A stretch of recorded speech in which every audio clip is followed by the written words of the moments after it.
कोई भी परेशानी, किसी भी तरह का चिंतन विक्षेप में नहीं आना चाहिए कि नाम जप के लिए जैसे बने, जैसे जबरदस्ती जिह्वा से आप नाम उच्चारण, यहां जिह्वा की बात कर रहे हैं, केवल जीव से अभ्यास तुम बना लो, जो नाम तुम्हें प्रिय लगे या जो गुरुदेव ने दिया हो।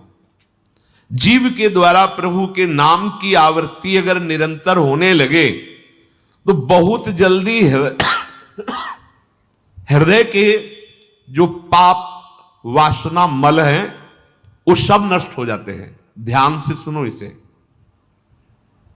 यदि हम बहुत काल तक, पातंजलि जी ने भी कहा, दीर्घ काल निरंतर सत्कार सेवितो दृढ़ भूमि, दीर्घ काल तक निरंतर आदर के साथ नाम जप करे, तो कह रहे जीव के द्वारा प्रभु के नाम की आवृत्ति निरंतर होने से पूर्व के जितने मल हैं, जितने संचित पाप हैं, जितने विक्षेप हैं, वो सब नष्ट हो जाते हैं। अभी तो शुरू ही नहीं किया है, अभी तो विक्षेप ही विक्षेप है, मल ही मल है, और आप कहते हो हमारे दुख दूर हो जाए। नाम जप करो, दुख दूर होने की बात क्या, दुख की निशानी नहीं रह जाएगी। जैसे अगाध समुद्र में मछली किलोल करती है, ऐसे हरि शरण में जो जीव होता है, भजन करता है, उसे अपार सुख मिलता है। सुखी मीन जिमि नीर अगाधा। अब तीसरी बात है, ये बहुत क्रम से जोर की, जैसे स्मृति तो उससे सब कुछ अनुभव होगा, पर उसकी प्राप्ति नाम जप से होगी। अब नाम जप में हमारी रुचि, नाम जप में हमारी भावना पुष्ट हो, उसके लिए कह रहे हैं तीसरी बात बहुत आवश्यक है, भगवान की कृपा पर पूर्ण विश्वास होना। ये तीसरी जो बात है, ये बहुत जोर की बात है, कृपा पर विश्वास हो जाना। भगवान हम पर कृपा किए हैं और उनकी कृपा से हमको निश्चित भगवत प्राप्ति होगी। कई बार विश्वास की, कृपा की चर्चा हुई है। ये तीसरी बात बहुत आवश्यक है उपासक के हृदय में। भगवान के कृपा बल से अब मुझे निश्चित भगवत प्राप्ति होगी, इसमें कोई संदेह नहीं है। देखो, पहली बात, स्मृति से सब कुछ प्राप्त हो जाएगा, पर बड़ा कठिन है, क्योंकि स्मृति तो हमारी जगत के भोगों की चल रही, संसार की, देह की। तो बोले नाम जप जो है वो आपकी स्मृति को जागृत कर देगा। जितना आप अधिक नाम जप करेंगे, आपके पाप सब नष्ट हो जाएंगे। तो नाम जप में भी बराबर तो हिम्मत नहीं पड़ रही, आध घंटा थोड़ा समय। नाम जप कोई साधु महात्मा एकांतवास करके 24 घंटे प्रयासरत, उनकी बात हो सकती है। हमें तो जब मिला समय तब भले नाम, अभी इतना अभ्यास नहीं। तो बोले निरंतर नाम जप और स्मृति दोनों को जागृत करने की सामर्थ्य तीसरी बात में है। भगवान की हम पर बहुत कृपा है। भागवत में भी एक जगह कहा है कि जो भगवान की कृपा का अनुभव करते हुए प्रारब्ध के अनुसार दुख सुख आता है, उसे भोग लेता है, शिकायत नहीं करता, उसमें विचलित नहीं होता है, और हर समय भगवान की कृपा का, हमारे ऊपर बहुत कृपा है, तत्यनुकंपा, ये श्लोक ऐसा है। उसे भगवत प्राप्ति ऐसे हो जाती है जैसे पिता के संपत्ति पर पुत्र का अधिकार स्वयं हो जाता है।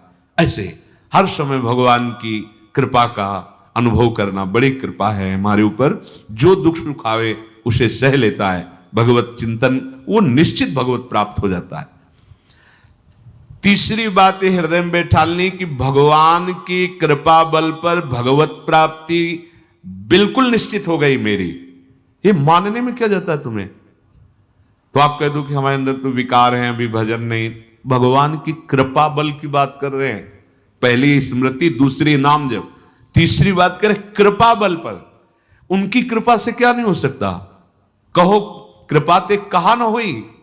अरे वो मुख से वेद पढ़वा दे, लूले लंगड़े से सुमेर पर्वत फंदवा दे, छोटे सांप के बच्चा से गरुड़ को खा जाए, भगवान भगवान। तीसरी बात बहुत जोर की है, जिसमें दोनों बातें आ जाएंगी, निरंतर नाम जप और भगवत स्मृति भी आ जाएगी। प्रभु के कृपा बल से प्रभु की प्राप्ति में अब कोई संशय नहीं है। ये भी सुबह कहा था जो साथ के पास कि तुम चिंता मत करो, बस जो हम कह रहे हैं निषेधात्मक जो बातें उनको तुम मत करना, तुम पड़े रहोगे तो भगवत प्राप्ति हो जाएगी। क्योंकि हम हैं किनके? श्री जी के। यहां जो भी आप छोटी सी भी चेष्टा कर रहे हैं, बहुत बड़ा भजन हो रहा है, महल में है, वृंदावनेश्वरी के धाम में है, एक छोटी सी भी चेष्टा, जैसे कहीं सोनी लगा दिया, कुछ भी जो भी चेष्टाएं कर रहे हो, खान पान संबंधी भी जो चेष्टाएं कर रहे हो, आपका भजन या फिर स्वार्थ आपने भजन गए, तुम चिंता मत करो भगवत प्राप्ति की। ये हम केवल निज जनों से नहीं, माइक से कहें कई बार कि आप सबको निश्चित भगवत प्राप्ति होनी, इसीलिए प्रभु ने धाम बुलाया, सत्संग सुनाया।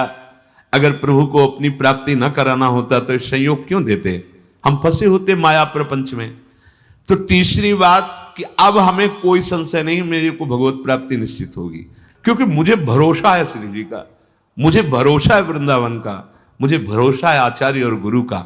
अब ये बातें हमें डर पाओ मत। हाँ, हमारी कमजोरी है, हम अभ्यास कर रहे हैं भजन का, पर अब मुझे ये भय नर्क स्वर्ग अपवर्ग आसने ये आ गया भरोसे से, ये कृपा का भरोसा हुआ तो बात आ गई। मानो भगवान की प्राप्ति बस मेरे को हो ही गई, ऐसे रोज सोचना है। हे महापुरुषों के वचन है। तीसरी बात बहुत जोर की है, नाम जप और भगवत स्मृति इसी में आ जाएगी, क्योंकि भगवान की कृपा से सब कुछ हो जाता है। मुझे इस जन्म में भगवत प्राप्ति पक्का होगी, भगवान की कृपा बल से, प्रियाजू की कृपा से।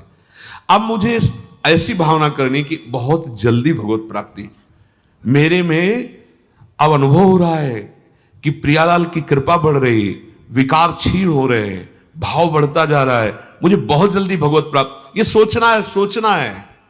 जब हम गंगा किनारे भ्रमण कर रहे थे तो एक लाल जी योगी नाम के महात्मा थे, तो रात्रि में, प्राय संत जन रात्रि में जगते हैं, तो उनसे मिलने गए, तो रेत में ऐसे कपड़े का वो तंबू उसी में थे। उन्होंने कहा देखो तुम्हें जो बनना है वो सोचो, जो सोचोगे वही बन जाओगे। तो छोटी सी डायरी रखते थे, एक पेन लिखा, उसी समय आज भी वो लिखी रखी, जो तुम्हें बनना है वो सोचो, वैसा सोचो, जैसा सोचोगे वैसा तुम बन जाओगे। सोचो, भगवान की हम पर बहुत कृपा है, हमारे अंदर दैवी संपदा बढ़ रही है, विकार धीरे धीरे क्षीण हो रहे हैं, मतलब मुझे प्रभु मिलने वाले हैं, मुझे प्रभु मिलने वाले। आप देखो इसका प्रभाव देखो, प्रभु की कृपा से अवश्य अवश्य अवश्य मुझे भगवत प्राप्ति होगी। बस अब तो भगवत प्राप्ति होगी ही, क्योंकि प्रभु की कृपा है। ये शब्द पकड़ो, अंदर तुम्हारे अंदर अपने में कोई बल नहीं, अपने में कोई साधना नहीं, पर यहां कृपा की बात है, भगवत कृपा, भगवत कृपा बल। अपनी असमर्थता, बहुत अमृत में वचन है, अपनी असमर्थता, अपनी अयोग्यता, अपना अनाधिकारपन, ये है क्या? मैं अधिकारी नहीं हूं भगवत प्राप्ति का, मैं योग्य नहीं हूं भगवत प्राप्ति, मेरे में कोई सामर्थ्य नहीं, ये है। पर भगवान की कृपा से मुझे इतना विश्वास हो गया कि मुझे भगवत प्राप्ति होगी। अब क्या समस्या है? देखो, बहुत आनंद की बात है, मुझे भगवत प्राप्ति होगी भगवान की कृपा से, श्री जी की कृपा से। यह शब्द इतना असीम प्रभावशाली है कि आप जो ही बात हृदय पे लाएंगे तो आपके सारे दोष, विकार, विघ्न, अड़चने, बाधाएं ये नष्ट होती चली जाएंगी। ये देखो महापुरुषों के अनुभव होते हैं। मत चित्ता सर्व दुर्गाणि मत प्रसादात तरिष्यति, भगवान कह रहे मत चित्ता सर्व दुर्गाणि मत प्रसादात तरिष्यति। सारे के सारे विघ्न, सारे के सारे दोष, सारे की सारी भगवत प्राप्ति में जो अड़चने हैं वो भगवान की कृपा प्रसाद से नष्ट हो जाएंगी और मुझे भगवत प्राप्ति होगी। मत चित्ता सर्व दुर्गाणी मत प्रसादात, साधन प्रसादात नहीं कह रहे यहां, समझो, मत प्रसादात तरिष्यति, तू तर जाएगा मेरे कृपा से। ये मेरे प्रभु की घोषणा है कि मेरे प्रसाद से, मेरे अनुग्रह से तुम्हारे सारे विघ्न नष्ट हो जाएंगे और तुम त्रिगुणात्मिका माया को लांघ करके मेरे को प्राप्त कर लोगे। बस मेरी कृपा पर विश्वास करो, मेरी कृपा पर मत चित्त बन जाओ।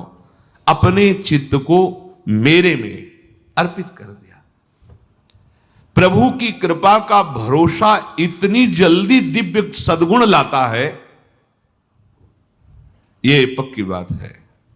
जो दिव्यता आती है भागवतिक, वो भगवत कृपा से आती है, और ये कृपा तभी अनुभव में आती है, तो पर अनुभव में तभी आती है जब ये बात आ जाती है कि मैं असमर्थ हूं, मैं अयोग्य हूं, मैं अनाधिकारी हूं। पर भगवान की कृपा है, प्रभु की कृपा है हम पर, अब मुझे निश्चित भगवत प्राप्ति होगी। ये तीन बातें जीवन में आना बड़ा कठिन होता है। असमर्थ हूं, अयोग्य हूं, अनाधिकारी हूं। जब ये बात आ जाएगी ना, तो तृणादपि सुनी चिन्ह अपने आप आ जाएंगे, अपने आप पूरा सूत्र भागवती को उतर जाएगा, क्योंकि मैं अनाधिकारी हूं, मैं योग्य नहीं हूं। पर भगवान कृपा का ये है कि उनके नाम, उनके रूप, उनके धाम, उनकी लीला की तरफ ये हृदय जा रहा है, वो अपनी तरफ घसीट रहे, पर मैं अनाधिकारी हूं। इससे क्या होगा? अहम खत्म हुआ, दैन्यता जागृत हुई, और भगवद आश्रय होने से हम जिसका आश्रय लेते हैं उसका प्रभाव होता है। जैसे अभी हम शरीर का आश्रय लिए हैं, तो देख लो हालत क्या की हुई है। ये शरीर, ये संसार विषम कहा गया है। देखो कैसी हृदय की जलन, अशांति, भोग, वासनाएं, ये सब किसके आश्रय से? शरीर आश्रय से। अभी भगवद आश्रय, अंदर से भगवद आश्रय, अंदर की बात है। यहां मैं अनाधिकारी हूं, योग्यता मेरे में नहीं है, मैं किसी योग्य नहीं हूं, पर प्रभु की कृपा हम पर है, निश्चित मुझे भगवत प्राप्ति होगी। कह रहे इसका इतना बड़ा प्रभाव है कि इसमें जो सामर्थ्य जागृत होती है, भागवतिक सद्गुण जागृत होती है, वो किसी साधना से नहीं, इससे बढ़कर कोई दूसरा उपाय नहीं है। विश्वास भगवत कृपा पर। तुलसीदास जी भी महाराज कहते हैं कि वस्तुतः मेरे में कुछ नहीं है, पर है तुलसी प्रतीत एक प्रभु मूर्ति कृपामयी है। मेरे में ऐसा कोई सद्गुण नहीं कि मैं अपने प्रभु को रिझा सकूं, पर यह विश्वास है कि मेरे प्रभु कृपा में है, कृपा मूर्ति है। अपने साधनों पर जो विश्वास करता है, अपनी जितेंद्रियता पर जो विश्वास करता है, वो गिर सकता है। लेकिन जिसको अपनी अयोग्यता का भान हो गया है और प्रभु का भरोसा हो गया है, उसे कोई नहीं गिरा पाएगा, पक्का। बच्चा बन जाओगे, अयोग्य हूं, पर आपका भरोसा, तो कोई प्रश्न नहीं आएगा जीवन में। अगर प्रश्न आता है तो आप वाणी से बच्चा कहते हो, लेकिन अंदर अहंकार है, वो अंतर्यामी सदगुरु जानता है। मोमन कबहु तुम्हें ही ना लागो, ज्यो छल छाण स्वभाव निरंतर रहत विषय अनुरागो। अगर हम अपने साधन की बात करें तो वह अच्छा साधन तो विषय का कर रहा है मन। देखो हम कभी पद्मासन लगा के किसी विषय का ध्यान नहीं करते, बहुत सुंदर बात। मोमन कबहु तुम्हें ना लागो, ज्यो छल छाणी स्वभाव निरंतर रहत विषय अनुरागो। भक्ति में तो छल कर रहा है, लेकिन विषय चिंतन में छल नहीं कर रहा है, ईमानदारी से, सच्चाई से विषय चिंतन कर रहा है। मेरा मन हे प्रभु कभी आप में ऐसे नहीं लगा जैसे विषय में ये छल छाड़ कर स्वाभाविक लगता है। विषय में कभी किसी को मन लगाना नहीं पड़ता है। देखो, विषय में कभी किसी को मन लगाना नहीं पड़ता, स्वाभाविक लगा रहता है, निरंतर लगा रहता है। और अटल लगा रहता है। देखो, अटल का मतलब बस वो यही शब्द स्पर्श रूप रसगंध इन्हीं में घूमेगा। कभी वो हट करके ऐसे प्रभु में लगा जैसा विषयों में लगा है। ज्यों छल छाण स्वभाव निरंतर रहत विषय अनुराग्यो। मेरे मन की दशा, मेरे इंद्रियों की दशा आपके अनुकूल नहीं है प्रभु, ये विषय के अनुकूल है। पर प्रभु मेरे मन में एक विश्वास हो गया है कि आपकी मूर्ति कृपामयी है और जीव ने नाम की ओट लई है तुलसी परतीत एक प्रभु मूर्ति कृपामयी है और नाम की ओट जीव ने ले ली है। बस अब सब कुछ हो जाएगा।